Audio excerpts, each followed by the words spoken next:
അസ്സലാമു അലൈക്കും വറഹ്മത്തുള്ളാഹി വബറകാതുഹു.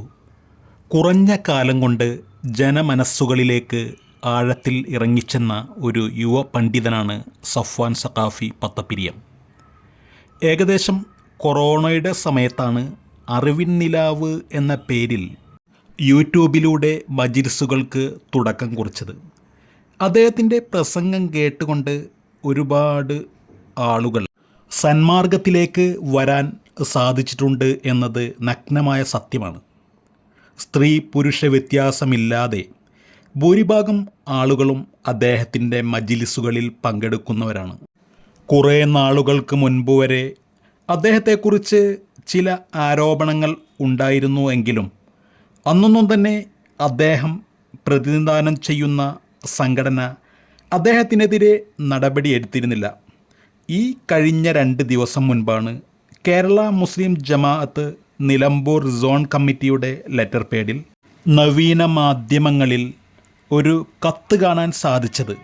അതിൽ പറഞ്ഞിരുന്ന കാര്യങ്ങൾ ഇങ്ങനെയായിരുന്നു: അറിവിൻ നിലാവ് എന്ന ട്രസ്റ്റും വ്യക്തിയും ദീനിനും സംഘടനയ്ക്കും നിരക്കാത്ത പ്രവർത്തനങ്ങൾ നടത്തുന്നു എന്ന പരാതി ലഭിച്ചതിൻ്റെ അടിസ്ഥാനത്തിൽ ഞങ്ങൾ അതിനെക്കുറിച്ച് പഠിച്ചു. പരാതി സത്യമാണെന്ന് മനസ്സിലായതിൻ്റെ അടിസ്ഥാനത്തിൽ ആ വ്യക്തിയുമായോ ട്രസ്റ്റുമായോ സംഘടനക്കോ കീഴ്ഘടകങ്ങൾക്കോ യാതൊരു ബന്ധവുമില്ലെന്നും പ്രവർത്തകർ ഇതിൽ നിന്നും വിട്ടുനിൽക്കണമെന്നും ആ കത്തിൽ പറയുന്നു. പിന്നീട് വന്ന സഫ്വാൻ സഖാഫിയുടെ ഒരു വോയിസ് ക്ലിപ്പിൽ അദ്ദേഹം പറയുന്ന കുറച്ചു കാര്യങ്ങളുണ്ട്. അതാണ് എനിക്കിവിടെ ഹൈലൈറ്റായി തോന്നിയത്. ഇത്രയധികം ജനപ്രീതി നേടിയ ഒരു അറിവിൻ നിലാവ് എന്ന പരിപാടി, അതുമായി അദ്ദേഹത്തിന് ലഭിക്കുന്ന ജനസമ്മതി, സാമ്പത്തിക അഭിവൃദ്ധി, മാത്രമല്ല ജനങ്ങൾക്ക് അദ്ദേഹത്തിനോടുള്ള മതിപ്പ്, ഇവയെല്ലാം ഉണ്ടായിട്ട് പോലും അദ്ദേഹത്തെ സംഘടനയിൽ നിന്ന് മാറ്റി നിർത്തിയപ്പോൾ പോലും അദ്ദേഹം സംഘടനയെ കുറ്റം പറഞ്ഞുകൊണ്ട് അദ്ദേഹത്തിൻ്റെ വഴിക്ക് പോയില്ല എന്നുള്ളതാണ് ഇവിടെ പറയേണ്ട പ്രധാനപ്പെട്ട, ഹൈലൈറ്റ് ചെയ്യേണ്ട പ്രധാനപ്പെട്ട ഒരു കാര്യം.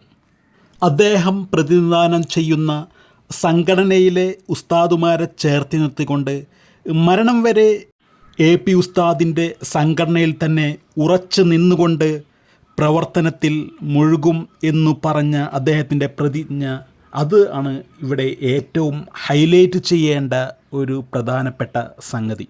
ഇതൊക്കെയാണ് ഈ വീഡിയോയിലെ വിശേഷങ്ങൾ. ഇൻഷാ അല്ലാഹ് അടുത്ത നല്ലൊരു വീഡിയോ ആയിട്ട് അടുത്ത ദിവസം കാണാം.